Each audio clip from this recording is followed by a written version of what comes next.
Hello mga kabibig, welcome back. Ito na ang ating pag-uusapan ngayon. Pero before that, salamat po sa lahat ng sumuporta at palaging nagko-comment ng mga kung anong opinion nyo at political views regarding sa ating topic. So ngayon kabibig, ang pag-uusapan natin, nako, yung hinahanap nating senador, yung hindi mahagilap na senador, pagtungkol sa flood control na walang statement, yung kaguluhan sa Senado nga kabibig, nagsalita na. Nagparamdam na si Senator Raffy Tulfo. Uy! Ipatulfo mo. Ito na. Suportado ni Raffy Tulfo ang pagpatalsik kay Sergeant at Arms Mau Aplaska. Oh. Suportado niya ang ombudsman na dapat lang mapatalsik itong si na suspension muna kay acting Senate Sergeant at Arms Mau Aplaska. Wow. In fairness si Raffy Tulfo for the first time in history. Kailan ba yung kailan ba yung kaguluhan ng ng Senado? Parang two days ago na, no? Pero ngayon lang siya nagsalita. Ano to, script? Una magsalita, si ganito. Pangalawa, si ganito. Pangatlo, si ganito. Ikaw panghuli. Mga ganun.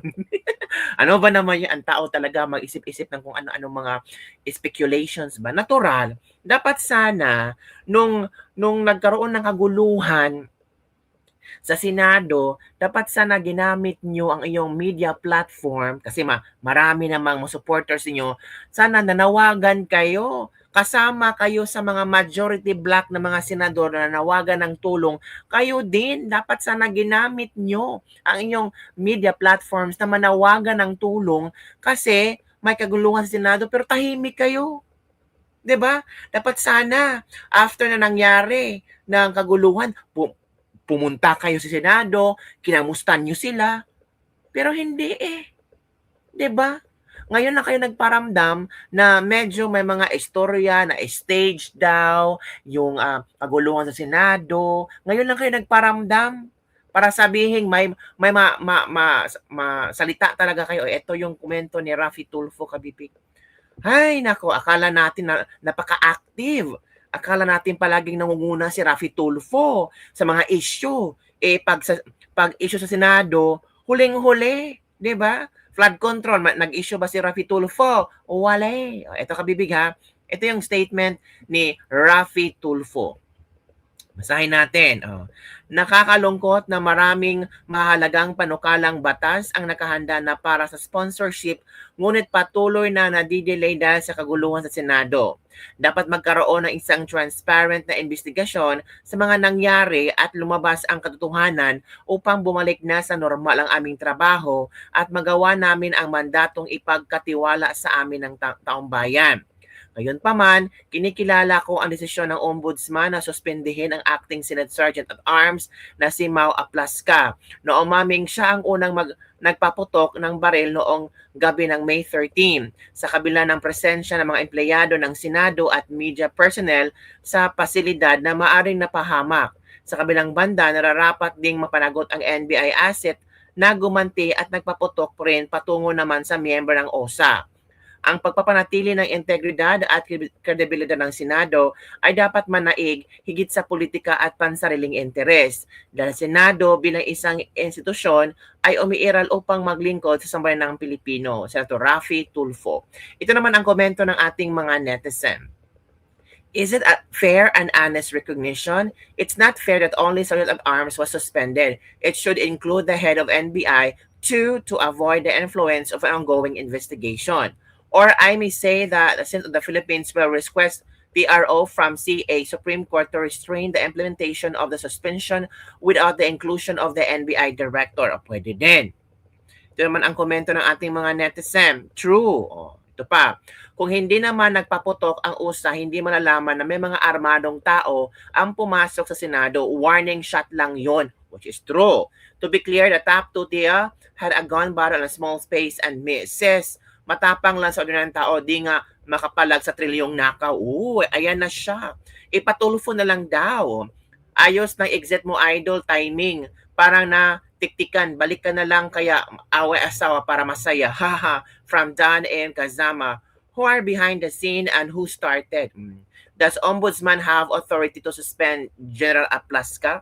How about the NBI? Biglang boses nung napalitan si Soto pinagtawa na lang talaga, buti tumama rin. Sa reaction ko na lang aliw. Ilan bang yung reaction dito? Let's see the reaction. Ito yung Uy, 13,000 ang tumawa ng Uy, grabe naman yung 13,000 na reaction. Hala, grabe. 13,000 ang tumawa sa post sa statement ni Raffy Tulfo. So it means hindi nagustuhan. Tawang-tawa ang mga tao sa reaksyon ni Raffy Tulfo. Bakit ganon? Huwag yun naman pagtawanan si Idol Raffy natin.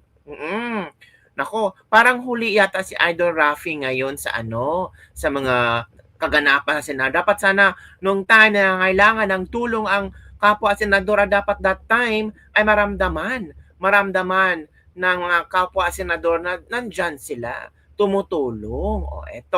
Ito nga ang banat ni attorney Alan Peter Cayetano para sa inyong lahat na minority group minority group na medyo iba din ang anyong tingin sa nangyari sa May 13. Ito kabibig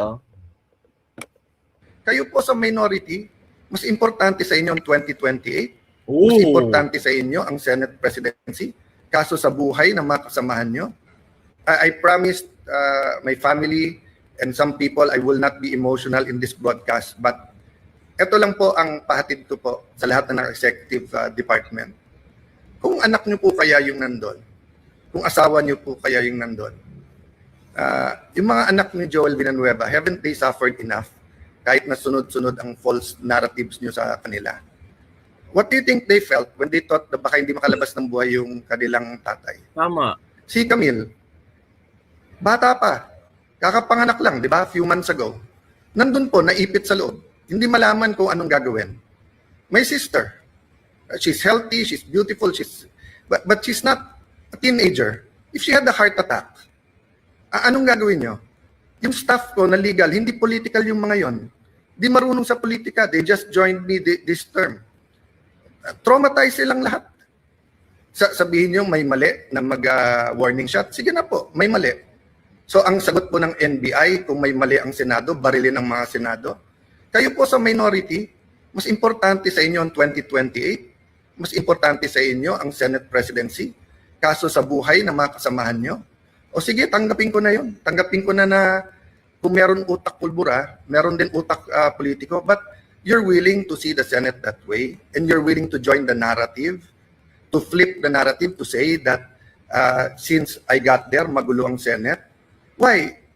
Kailan naging crime ang magpalit ng Senate President?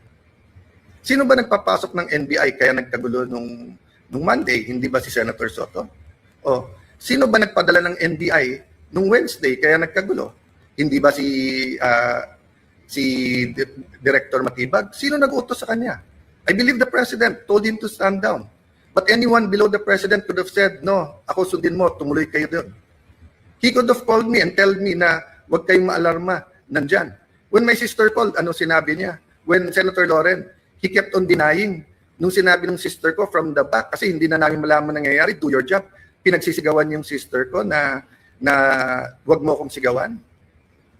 Yan po ang response ng ating NBI director nung akala niya, nung nalaman niya na under attack ang Senado. Hindi niya sinabing, ma'am, susugod, ma'am, titignan na, ma'am, pupull outin, ma'am, tatawagin namin ang DND, ma'am, tatawagin namin. Hindi. Ang sinabi niya, huwag kayong sisigawan.